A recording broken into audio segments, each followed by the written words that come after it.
Journée de la femme, je pense que c'est le jour qu'on a dédié toutes les femmes pour montrer que jigéen ñi am nañ baat ci dëkk bi. Voilà.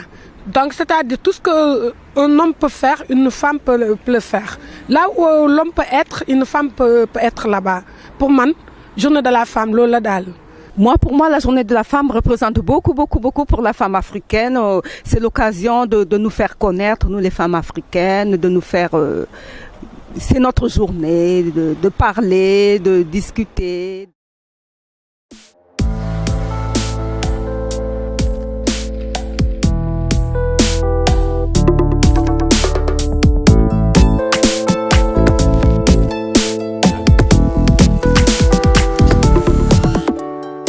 La journée de la femme, c'est une question qui est très complexe et très vaste parce que pour nous les Africaines, c'est vrai qu'une journée de la femme, c'est quelque chose d'assez abstrait, mais c'est vrai que c'est quelque chose qui a été voté ici, surtout en parlant de la France, ça a été voté pour la libération de la femme. Donc, quand je dis libération de la femme, c'est beaucoup plus par rapport à la contraception, parce que ça aussi, ça a été une lutte, ça a été une libération pour la femme. Et ensuite, vous revendiquez des droits, parce que c'est vrai qu'on n'a pas beaucoup de journées dédiées aux femmes, mais c'est une journée sur 365 jours. Mais moi, je pense que c'est une journée qu'on doit fêter, même que ce soit africaine, européenne ou qui que ce soit dans le monde. Je pense que c'est quelque chose qui doit être visible et ressenti par toutes les femmes. Ça montre que la femme s'est émancipée par rapport à l'homme. Et on ne devient plus inférieur à l'homme, mais égal de l'homme. Et ça, c'est important. Je pense que dans certains pays où la femme ne veut pas moins cher qu'une vache, c'est dommage, mais c'est vrai. Et je pense qu'il faudra valoriser le rôle de la femme, parce que derrière chaque grand homme, il y a une grande femme. Sans femme, l'homme n'est rien. Parce que la femme, c'est la femme qui fait tout. La femme est à la maison, la femme c'est la mère. La femme, c'est pour que le mari soit même bien présenté, c'est la femme. Donc moi je crois que c'était la journée de la femme, c'est une reconnaissance de notre savoir-faire. Voilà.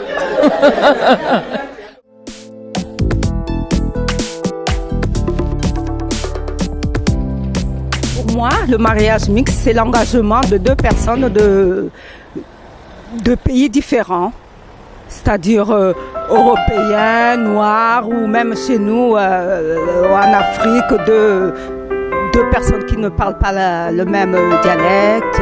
C'est quelque chose... Avant, par contre, nos grands-parents, ils ne le faisaient pas. Mais aujourd'hui, je trouve que c'est quelque chose qui est très, très, très bien. Je pense que le mariage mixte, ça peut être entre un Français, un Portugais avec une Africaine ou une Africaine avec un Chinois ou un Indien, avec un Indien. Ou bien ça peut être même culturel entre, par exemple, je parle même au niveau du Sénégal, entre par exemple une femme sérère et une femme peul, ou un homme djola et une femme lébou. Voilà.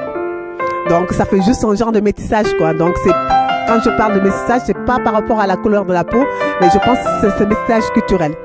Le mariage mixte, je n'aime pas ce terme-là, parce que le mariage, c'est le mariage, quelle que soit la différence des personnes. Donc l'amour peut te projeter à des milliers de kilomètres, et que si vous vous sentez bien ensemble, vous vous mariez. Donc mixte, parce que ça fait quand même la différence des couleurs. Je n'aime pas. Le mariage, c'est un mariage. Pour moi, c'est point. Pour moi, un couple mixte, c'est le partage de deux cultures. C'est un mélange de deux associations. C'est l'ouverture au monde. C'est éviter, c'est avoir, pour en dire comme ça, l'œil ouvert aux autres. Pour moi, c'est ça un couple mixte. Ce n'est pas s'arrêter à la couleur de peau ou à l'origine ou à la religion. C'est se dire que l'autre, il veut autant que moi et je veux autant que lui.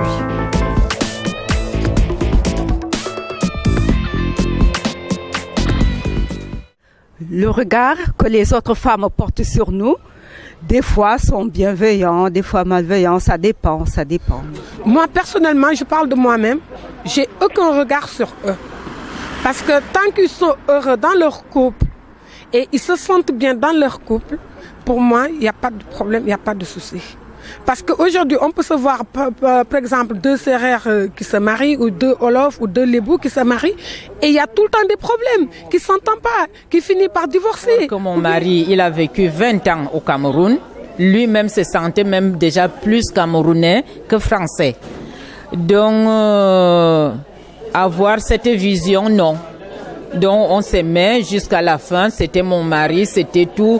Il n'y avait pas que parce qu'il avait la peau blanche, parce que moi j'avais la peau noire, non. Donc c'est comme ça, c'était mon mari, on s'est aimé et on a partagé des bons moments ensemble. Bon, sur le problème, c'est que je pense que bon, moi je suis, ça fait très longtemps que je suis à Bordeaux. Ben, le problème, c'est que bon, il faut voir quand même mes enfants, donc il faut voir dans chaque famille. Il peut y avoir un mariage mixte, parce que le problème, c'est que moi, j'ai des enfants qui sont nés ici sur Bordeaux, et rien ne me prédit qu'un de ces jours, qu'ils vont se marier soit avec une arabe ou avec un français ou vice versa, quoi. Donc, je pense que je suis attendue à, voilà, quoi. Mais bon, ça peut être, même si c'est pas ici en France, ça peut être ailleurs dans le monde aussi, hein. Donc, voilà. Donc, mais je m'attends, mais c'est quelque chose que bon, peut-être il faut, c'est assez dur pour notre culture de l'accepter, mais je pense qu'à force, comme le monde devient maintenant multiracial et métissé, donc je pense qu'il faut y attendre à ce genre de choses, quoi. Par exemple, il y a des femmes qui vont se dire ah, elle doit être heureuse, ça doit être une femme qui est bien, ça doit être une femme je sais pas comment dire ça. Donc c'est tellement naturel qu'on le vit et c'est tout à fait normal. Donc pour moi, je me suis dit, c'est bien d'en parler, mais c'est tellement naturel que maintenant on n'a plus besoin d'en parler, quoi. Voilà, parce que c'est quelque chose qui se fait tout le temps et ça fait partie de la vie.